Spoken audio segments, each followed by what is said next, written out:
Motorcycle চুরি করে জয়পুর থানায় নজির গড়ল চোর। বেআইনি অস্ত্র রাখার কেসে 2 দিন আগে জামিনে মুক্তি পেয়ে আবারও চুরি করল মোটরসাইকেল, তাও আবার হেতিয়া বাজার থেকে। চোরের কাণ্ড দেখে তাজ্জব পুলিশ অফিসাররা। তবে জয়পুর থানার পুলিশও কম যায় না। চুরি যাওয়া মোটরবাইক 24 ঘন্টার মধ্যে উদ্ধার করল জয়পুর থানার পুলিশ। গত 21/4/2024 তারিখ সকালে জয়পুরের হেতিয়া বাজার থেকে চুরি হয়ে যায় এক সবজি বিক্রেতার মোটরসাইকেল। অভিযোগ পাওয়ার সাথে সাথেই কোনো কাল বিলম্ব না করে শুরু হয় তল্লাশি। বিভিন্ন জায়গার সিসিটিভি ফুটেজ থেকে শনাক্ত করা যায় মোটরসাইকেল চোরকে। ঘটনার কয়েক ঘন্টার মধ্যেই গ্রেপ্তার করা সম্ভব হয় মোটরসাইকেল চোরকে। সেই চোরকে আদালতে পেশ করে পুলিশ রিমান্ডে নেওয়া এবং গতরাত্রে উদ্ধার করা হয় চুরি যাওয়া মোটরসাইকেল।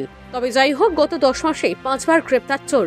তবে এই চোর মোটরসাইকেল চুরির স্পেশালিস্ট। বিভিন্ন থানায় এই চোরের নামে অভিযোগ রয়েছে। আজও জয়পুর থানার পুলিশ ওই অভিযুক্তকে রিমান্ড এসে বিষ্ণুপুর মহকুমা আদালতে নিয়ে যায়। এখন দেখার বিষয় কতদিনের জন্য আটকে রাখতে পারেন বাইক চুরির নজির গড়া এই চোরকে। চোরের নাম মিরাজ শেখ, বাড়ি জয়পুর ব্লকের হেতিয়া অঞ্চলের ভিতরায়ের গ্রামে।